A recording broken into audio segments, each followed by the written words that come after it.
partir de demain, suite des Coupes d'Europe avec les quarts de C1, C3 et C4. Demain 21h, il y aura Benfica, Inter Milan, Manchester City, Bayern Munich. Alors c'est vrai que ce City Bayern, quand même sur le papier, donne très envie. Ce Bayern qui avait été éliminé en coupe par Fribourg mardi, a battu ce même Fribourg samedi en Bouli. Mon Polo, je me tourne vers toi. Est-ce que ce Bayern est prêt à affronter Man City ? C'est un beau message envoyé, j'ai envie de dire, à Manchester City. Ça n'a l'air de rien, mais j'en avais parlé samedi. Fribourg n'a été battu que 2 fois à domicile cette saison. C'était complètement immérité face au Borussia Dortmund en début de saison, et ils ont été battus par la Juve en Europa League. Donc, si vous voulez, le Bayern l'emporter à Fribourg, qui est une place forte du football allemand, c'est quand même assez impressionnant. Donc déjà, ça leur permet de se laver l'esprit par rapport à la défaite qui a fait beaucoup de bruit en Allemagne, en Coupe d'Allemagne, parce qu'évidemment, Thomas Tuchel, après la victoire contre Dortmund, c'était compliqué. D'ailleurs, il y a eu des échauffourées après la rencontre, tellement il y avait une volonté des Bavarois, et notamment du capitaine Kimmich, de se libérer un petit peu ça. Alors, il a chauffé le public, ça a chauffé sur le terrain, etc. Mais on sentait que c'était une forme de libération. Ensuite, ce qui est très, très important pour le Bayern, c'est que la prestation globale a été plus que positive. Et ça, moi, c'est important quand tu affrontes un club comme Manchester City et que tu maîtrises ton football.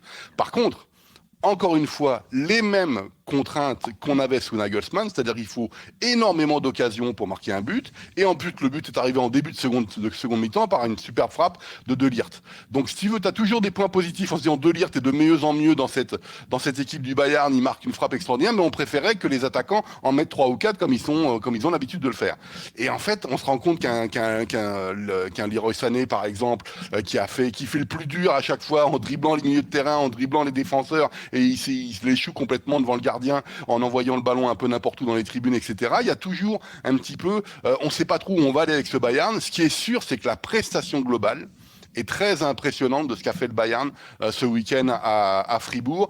Et Tuchel, qui je trouve a une expérience maintenant largement supérieure que l'ancien coach Nagelsmann, sait très bien faire ses conférences de presse, sait très bien motiver ses troupes, parce qu'il avait fait un turnover justement avec Mané et avec Gnabry notamment titulaire. Et tu te rends compte qu'en fait, qu'il comprend après la rencontre en disant c'est une victoire très importante pour nous. Mais oui, quand tu fais le calendrier, quand tu regardes les points où il faut aller les chercher pour surperformer, pour aller chercher le titre 2023, cette victoire à Fribourg, elle est très très importante pour le titre 2023. Ça ne veut pas dire qu'ils vont réussir une grosse performance à City. Ce qui est sûr, c'est qu'ils sont là.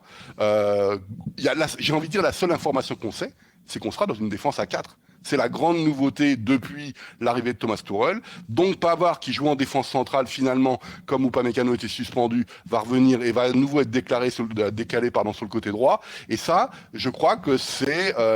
est-ce que ça va tenir contre Manchester City ? Est-ce que c'est le bon choix tactique ? Maintenant, c'est Tuchel contre Pep Guardiola. Il y a une autre info également qui a été tombée dans la journée, Polo. Choupo-Moting est forfait. Est-ce que c'est vraiment, allez, je vais utiliser un mot fort, mais un drame pour le Bayern de ne pas avoir Choupo ? Si on estime que c'est pas un grand neuf, non. Le problème, c'est qu'il était très efficace sous Nagelsmann.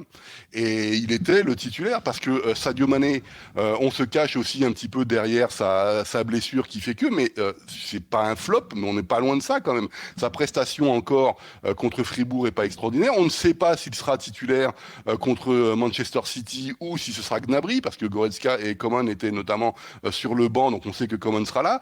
Il a joué en 4-1-4-1, donc c'est des choses comme ça. Donc on ne sait pas encore une fois. On est dans le dernier quart de la saison, on ne sait toujours pas qui est devant, en fait. Et c'est le problème chronique qu'on a depuis le début de saison, mais ça n'empêche pas le Bayern d'avoir un nombre très très important d'occasions créées. Et donc ça, ce sera, je pense, un facteur très important contre Manchester City, parce que le problème, c'est que le club anglais, quand je le vois jouer, lui, il n'a pas besoin de 50 000 occasions. Et ça, je pense que c'est un facteur qui va être très très important pour la qualification pour la demi-finale. Alors justement, parlons de City aussi avec toi, Julien. Alors pendant que le Bayern se relançait contre Fribourg, City enchaînait contre Southampton, ils ont gagné 4-1, les Sky Blues. Alors même question, Julien, qu'on a posée à Polo, est-ce que ce Man City est prêt à affronter ce Bayern ? Ah oui, prêt, ça, ils le sont. Ils viennent de gagner leurs 8 derniers matchs. Ils ont été impressionnants, on l'avait expliqué le week-end dernier à Liverpool, par exemple. Samedi contre Southampton, ils ont mis un petit peu de temps à entrer dans la rencontre. Ils ont attendu 45 minutes avant de marquer le premier but sur la tête d'Haaland. Mais c'est très très fort. C'est vraiment, en ce moment, ils sont très forts. On retrouve un peu la machine avec Haaland ou sans Haaland d'ailleurs. Hein. La machine City. Southampton, c'est loin du niveau du Bayern, bien sûr. C'était trop léger samedi, même s'ils ont voulu défendre. Ils ont joué avec une défense à 5, etc. Mais ils ne peuvent pas rivaliser. C'est pas possible. Et c'est vrai que cette équipe du Bayern cette équipe de City a retrouvé une vraie dynamique positive. Si vous vous rappelez, avant ces 8 matchs-là, il y a eu le match nul contre Leipzig, par exemple, à l'aller. Il y a eu un match nul à Nottingham Forest à l'extérieur en championnat qui a été très décevant, pas trop dans la façon de jouer, mais le résultat, le but concédé en fin de match, tout ça, Pep aimait pas. Et là, c'est vrai qu'on retrouve le City machine, le City qui est capable chaque saison de faire une série de 10 matchs de suite avec des victoires, 12 victoires de suite, 14 victoires de suite, ce qu'ils ont fait ces dernières saisons. Bah voilà, c'est en ce moment-là. Je ne sais pas si le Bayern sera assez fort, surtout à l'Etihad, pour venir contrer cette machine-là. Il y a des façons de le faire, bien sûr, et il y a des équipes qui ont réussi cette saison, mais en ce moment, c'est vrai qu'ils sont très très forts. Ce seront les retrouvailles également entre Guardiola et le Bayern. Est-ce qu'on en fait des caisses en Angleterre sur le fait qu'ils retrouvent le Bayern, justement?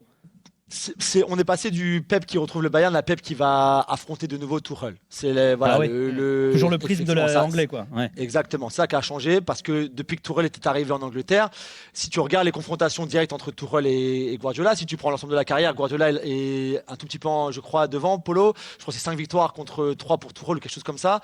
Si tu regardes en revanche depuis l'arrivée de Tuchel en Angleterre, donc avec Chelsea, là ça s'était inversé puisque je crois que c'est 3-1 pour Tuchel ou 3-2 pour Tuchel, dont bien sûr la finale de la Ligue des Champions de Chelsea contre City.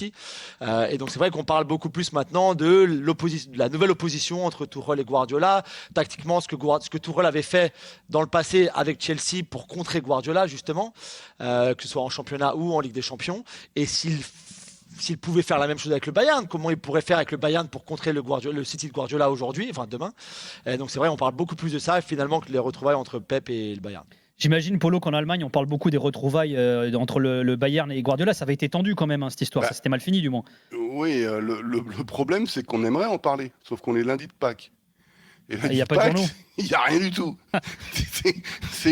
On a eu le temps d'en parler au moment du tirage. Non, mais on en a parlé un petit peu parce qu'évidemment, lorsqu'il y a eu le tirage au sol, lorsque Tourelle a été nommé, tout de suite Pep Guardiola contre Thomas Tuchel, Ligue des Champions 2021, c'est revenu. Il y a le cas Haaland aussi qu'on oublie, qui a un résultat catastrophique à chaque fois qu'il a affronté le club munichois, et ça faisait partie, on en discutait avec Julien l'année dernière, des progressions qu'il doit faire.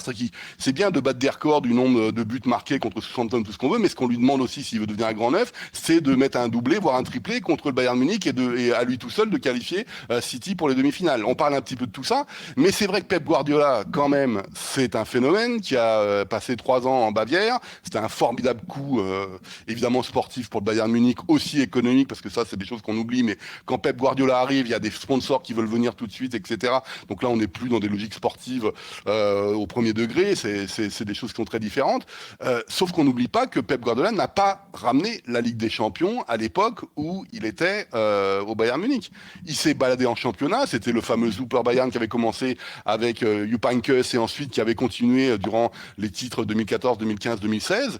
Il y avait à l'époque ce qu'on appelait la Bestia Negra, c'est-à-dire la bête noire espagnole qui arrêtait pas de bloquer le Bayern Munich de Pep Guardiola, etc. Et en fait, il avait laissé une image mi-figue, mi-raisin en partant. Parce qu'il était aussi, vous le connaissez, en conf de presse, etc. C'est moi le chef, c'est moi le plus grand, c'est moi le ceci, etc. Mais ce qui est sûr, c'est que ces idées, elles ont infusé en Bundesliga. Et si des joueurs comme Tuchel ou Nagelsmann, au moins à leur début, se sont inspirés de ce qu'a fait Pep Guardiola, c'est aussi parce que l'Espagnol est passé en Allemagne.